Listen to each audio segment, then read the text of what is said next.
Welcome to డి6. This is professor Vinod Kumar. టాపిక్లకు వెళ్ళే ముందు ఇది ప్రజల ఛానల్, ప్రజా ఉద్యమం కోసం ఏర్పాటు చేసిన ఛానల్, ఇది కమర్షియల్ ఛానల్ కాదు. సో అయినా సరే దీన్ని ఆర్థికంగా ఆదుకోవాల్సిన బాధ్యత ప్రజల మీదే ఉంది. ఈ ఉద్యమానికి సహకరించాల్సిన బాధ్యత ప్రజల మీద ఉంది. ఇవాళ అందుకే మీరు సబ్స్క్రైబ్ చేయండి, షేర్ చేయండి, లైక్ చేయండి, మీరు చూడండి, కామెంట్స్ చేయండి. దీని మీద నేను చేసిన వాస్తవాలా అవాస్తవాలా, తప్ప రైటా అని చెప్పి కూడా మీరు తెలియజేయడం వల్ల దీనికి సహకరించిన వాళ్ళైతారు ఉద్యమానికి. అంతేకాకుండా ఆర్థికంగా కూడా మీరు సహకరిస్తే ఇంకా చాలా అద్భుతంగా నేను ముందుకు పోగలుగుతా అని చెప్పి తెలియజేస్తూ, ఇక టాపిక్లోకి వస్తే దావోస్లో 56,300 కోట్లు ఒక్క రోజులోనే తెలంగాణకు రికార్డు స్థాయి పెట్టుబడులు. ఇది నిజంగానే ఒకవేళ ఇది నిజమైతే వాస్తవ రూపం దాల్స్తే తప్పకుండా దీన్ని మనం వెల్కమ్ చెప్పాల్సి వస్తుంది. ఎందుకు అంటున్నా ఈ మాట అంటే, ఒక్క రోజులో 56,300 కోట్ల పెట్టుబడి రావడం అనేది నిజంగా చరిత్రలో, తెలంగాణ చరిత్రలో స్వాగతించాల్సిన రోజు. అది నిజంగా వాస్తవ రూపం దాల్చిన తర్వాత మాత్రమే పూర్తి స్థాయిలో దీని మీద అభినందనలు వస్తాయి. ఇప్పుడు తాత్కాలికంగా అయితే వెల్కమ్ చెప్తున్నాం. అంతేకాకుండా 45,500 కోట్ల మేరకు సన్ రైజ్ పెట్రోకెమికల్స్తో ఒప్పందం జరిగింది. నాగర్కర్నూలు, మంచిర్యాల ములుగు ప్రాజెక్టులు నగరంలో 10,000 కోట్లతో ఐటీ డేటా సెంటర్ క్లస్టర్ను ఏర్పాటు చేయడానికి ఇవాళ ఏర్పాటు చేసేందుకు కంట్రోల్ డేటా సెంటర్ రెడీ చేయడానికి 800 కోట్లతో జేఎస్డబ్ల్యూ యుఎస్ఏ యూనిట్ ఏర్పాటు చేయడానికి హైటెక్ సిటీలో 3.2 లక్షల చదరపు అడుగుల్లో ఎస్సీఎల్లో కొత్త క్యాంపస్ ఏర్పాటు చేయడానికి, అలాగే దాంట్లో 5,000 ఉద్యోగాలు. తెలంగాణ అంటేనే బిజినెస్ పెట్టుబడులతో రండి. పారిశ్రామికవేత్తలతో భేటీలో సీఎం రేవంత్ రెడ్డి తెలంగాణలో డై పోర్టు నిర్మించి దాన్ని మచిలీపట్నం పోర్టుతో అనుసంధానం చేస్తామని చెప్పేసి ఆయన ప్రకటన. సో మీరు చూడండి, ఇవాళ దావోస్ అనేది ఒక ఎకనామిక్ ఫోరం. ప్రపంచంలో ప్రతి సంవత్సరం ఏదైతే ఈ ఎకనామిక్ ఫోరం ఆధ్వర్యంలో జరిగే మొత్తం ఆర్థిక అంశాలు ఏవైతే ఉన్నాయో, ప్రధానంగా బడా వ్యాపారవేత్తలంతా కూడా అక్కడ ఒక వేదికగా వచ్చి అక్కడ ఏ దేశాల్లో పెట్టుబడి పెట్టాలి, ఏ రకమైన లాభాలు పొందాలనే అంశంలో వాళ్ళు చాలా మంత్రులతో అట్లాగే ముఖ్యమంత్రులతో సమావేశాలు జరుపుతారు. సో ఆ దేశ ప్రధానమంత్రులు కూడా ఒక హాజరయ్యే అవకాశాలు కూడా ఉంటాయి. సో అట్లాంటి విషయాలలో ఇవాళ మన తెలంగాణ రాష్ట్రం నుండి శ్రీధర్ బాబు మరియు ముఖ్యమంత్రి రేవంత్ రెడ్డి గారు ఇద్దరు పోయారు. అంతేకాకుండా అక్కడికి వెళ్ళేమో చంద్రబాబు కొడుకు పోయినట్టు కనపడుతుంది. ఈవెన్ మిగతా దేశంలో కూడా మిగతా ముఖ్యమంత్రులు కూడా ఇవాళ ఈ ఫోటో కనుక మనం చూస్తే ముగ్గురు కనపడతారు ఒకే వేదిక మీద. హైదరాబాదు అంటే మన తెలంగాణ ముఖ్యమంత్రి కనపడతాడు, ఏపీ మహారాష్ట్ర ముఖ్యమంత్రి కనపడతారు. ఈ ముగ్గురు కూడా కనపడతారు మనకి.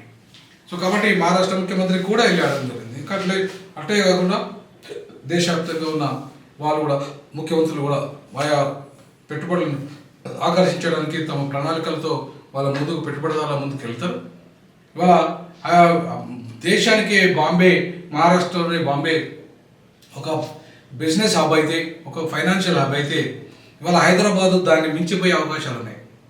నిజానికి హైదరాబాద్ను దేశ రెండవ రాజధాని చేస్తే అతి త్వరలోనే హైదరాబాదు మీ ముంబైనే కాకుండా, ఢిల్లీనే కాకుండా, ముంబైనే కాకుండా దేశంలో ఏ పట్టణం కూడా అంత అభివృద్ధి అయ్యే అవకాశాలు లేవు. హైదరాబాద్ అంత అభివృద్ధి చెందే అవకాశాల దిశగా అడుగులు వేయడానికి ప్రయత్నం చేస్తున్నారు. ఆ దిశలో భాగంగా త్రిపుల ఒకవైపు, మరొక వైపు మూసీ ప్రక్షాళన ఒకవైపు, ఇవన్నీ కూడా ఇవాళ రేవంత్ రెడ్డి చేస్తున్నాడు. పేదల పొట్టగొట్టైనా సరే నేను తెస్తా అంటున్నాడు. కానీ పేదల ప్రయోజనాలను కాపాడే విధంగా ఆయన ప్రణాళికలు రూపొందించాల్సిన అవసరం ఉంది. త్రిపులలో ఎవరైతే పేదల భూములు పోతే వాళ్ళకు పూర్తి స్థాయిలో కంపెన్సేషన్ ఇచ్చే విధంగా కూడా ఆయన కృషి చేయాలి. అంతేకాకుండా ఇప్పుడు పెట్టుబడుదారులు ఎవరైతే భూములు ఇస్తున్నారో పేదల భూములను ఇవ్వకుండా, అది కేవలము డబ్బు ఎవరైతే ప్రభుత్వ భూములు ఇవ్వాలి, అట్లాగే ఒకవేళ డబ్బులున్న వాళ్ళ దగ్గరికి వెళ్ళి అవి కొని భూములు ఇవ్వాలి. లేదంటే పేదలకు ఎవరెవరైతే ఇంట్రెస్ట్గా ఉండి అమ్ముకుంటారో, వాళ్ళకి లాభాలు వచ్చే పరిస్థితి ఉంటుందో వాళ్ళకు అనుకూలంగా పేదలకు నిర్ణయం తీసుకుని ఆ రకంగా ఎవరైతే నచ్చితే అమ్మాలని ఇంట్రెస్ట్ ఉన్న వాళ్ళ దగ్గరికి వెళ్ళి వాళ్ళ దగ్గర భూములు ఉంటే తీసుకోవాల్సిన అవసరం, స్వచ్ఛందంగా తీసుకోవాల్సిన అవసరం ఉంది. ఆ రకంగా పేదలను కాపాడే విధంగానే ప్రణాళికలు ఉండాలి. పేదల యొక్క అభివృద్ధి దిశగానే పెట్టుబడులను ఆహ్వానించాలి తప్ప డబ్బున్న వాళ్ళ కోసము, ధనికుల కోసము, సంపన్నులను మరింత సంపన్నులు చేయడం కోసము, లేదంటే సంపన్నుల కోసం మాత్రమే ఇవాళ పెట్టుబడులను తెలంగాణ తీసుకొస్తే పెద్దగా ఉపయోగం లేదు. ఇవాళ హైటెక్ సిటీలు, పంపర్ నగరాలు, లేకపోతే ఆ నగరాలు, ఈ నగరాలు, ఆ ట్రైన్లు, ఈ ట్రైన్లు, మొత్తం బుల్లెట్ ట్రైన్లు, ఈ ట్రైన్లు డెవలప్మెంట్ కాదు. ప్రజల యొక్క జీవన ప్రమాణాలు పెరిగినప్పుడే అది నిజమైన ప్రగతి, అది నిజమైన డెవలప్మెంటు. సో ప్రజల యొక్క ప్రమాణాలు పెరగకుండా కేవలము ఒక నగరం అభివృద్ధి చెందింది అని చెప్పేసి అన్నంత మాత్రాన ఈ నగరంలో ఉన్న 1800కు పైగా స్లమ్స్ ఏవైతే ఉన్నాయో ఆ స్లమ్స్ అన్ని కూడా వాళ్ళ జీవితాల్లో ఇంత దుర్మార్గంగా వాళ్ళు బతుకుతున్నారు. 2000కు పైగా మరీ దారుణమైన స్లమ్స్లో బతుకుతున్న వాళ్ళు ఉన్నారు. ఈ రకంగా వాళ్ళ కనీసము ఒక గుడిసెలో చిన్న ఇంట్లో మొత్తం 8 మంది ఫ్యామిలీలో మురికి కాలంలో పక్కనే జీవిస్తున్నారు. సో పిల్లలు అక్కడే ఉంటున్నారు. వాళ్ళకి సరైన ఆక్సిజన్ లేదు, మంచి నీళ్ళు సౌకర్యాలు లేవు, సరైనగా పడుకోవడానికి వీల్లేదు.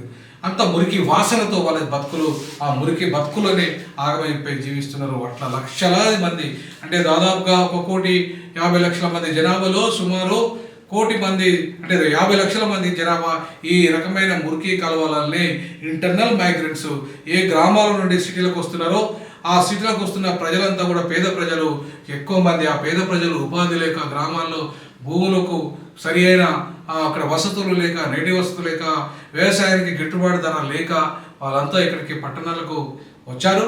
ఆ పట్టణాల్లో వాళ్ళకు దిక్కు దివాన లేక మురికి కాలువల పక్కన జీవిస్తున్నారు, రోడ్ల మీద పడుకుంటున్నారు, సరైన షెల్టర్స్ లేక జీవిస్తున్న పరిస్థితిని మెరుగుపరుస్తూ ఒక్క పేదవాడు లేకుండా, ఒక గుడిసె లేకుండా, ఒక స్లమ్ దగ్గర ఇల్లు లేకుండా చేసిన తర్వాత మీరు ఎన్నెన్నా మూసీ నదుల ప్రక్షాళన పెట్టుకోండి, మీరు త్రిపులాలు పెట్టుకోండి, మీరు ఇంకా ప్రపంచ నగరంలోనే వాషింగ్టన్ DC కంటే అద్భుతంగా చేయండి, లండన్ కంటే అద్భుతంగా చేయండి. కానీ ముందు ఈ పేదరికాన్ని నిర్మూలించండి, పేదల బతుకులు మార్చండి. ఆ దిశగా ఎప్పుడు కూడా పెట్టుబడులు పేదల అభివృద్ధి దిశగా మాత్రమే రావాలి, నిరుద్యోగుల్ని పాలదూడడానికి మాత్రమే కావాలి. అంతేగాని పూర్తి స్థాయిలో ధనవంతులను మరింత ధనవంతులుగాను వాళ్ళకు రోడ్లకు వేయడానికి, వాళ్ళ వ్యాపారాలు పెంచుకోవడానికి, వాళ్ళ జీవితాలు బాగా చేయడానికి పెట్టుబడులు మాత్రమే వస్తే లాభం లేదు. అట్లాంటి పెట్టుబడులను మనం పెద్దగా స్వాగతించాల్సిన అవసరం లేదు. పేదల బతుకులు మార్చే పెట్టుబడులను స్వాగతిస్తాం. పేదల జీవితాలను మార్చే, పేదలకు అవకాశాలు కల్పించి నిరుద్యోగులకు అవకాశాలు కల్పించే పెట్టుబడులను స్వాగతిద్దాం. కానీ పేదల పొట్టగొట్టేది, పేదల భూములు గుంజుకునేది, పేదలకు అన్యాయం చేసేది, పేదల ఇల్లు కూల్చేది, పేదలకు బతుకు లేకుండా చేసే ఈ నగరం మహానగరం అయితేంది, ఇంకే నగరం అయితేంది. కాబట్టి మహానగరము కేవలము ఒక డబ్బున్న వాళ్ళతో ఉండద్దు. పేదలందరూ కష్టపడితేనే డబ్బున్న వాళ్ళ ఇల్లు కానీ, బిల్డింగ్లు కానీ, రోడ్లు కానీ, రైల్వేస్ కానీ అన్ని కానీ నిర్మాణం జరుగుతుంది. ఆ నిర్మాణం అంతా పేదల కష్టార్జితం జరుగుతుంది. మరి అట్లాంటి పేదలకి సరైన వసతి లేకపోతే, అట్లాంటి పేదలకి జీవితం లేకపోతే మరి ఎందుకు మీ అభివృద్ధి? కాబట్టి ఆ దిశగా పెట్టుబడులు, పేదల అభివృద్ధి దిశగా పెట్టుబడులను స్వాగతిద్దామని తెలియజేస్తూ పేదలకు, నిరుద్యోగులకు కోసం మాత్రమే ఈ పెట్టుబడులను స్వాగతిస్తాం. ఆ దిశగా ఖచ్చితంగా D6 పెట్టుబడులను ఆహ్వానిస్తుంది. అట్లాగే ఆ పెట్టుబడులు పేదలకు జీవితాలకు బాగుపడే విధంగా కూడా ఉండాలని చెప్పేసి డిమాండ్ చేస్తుంది. This is sign up professor Vinod Kumar.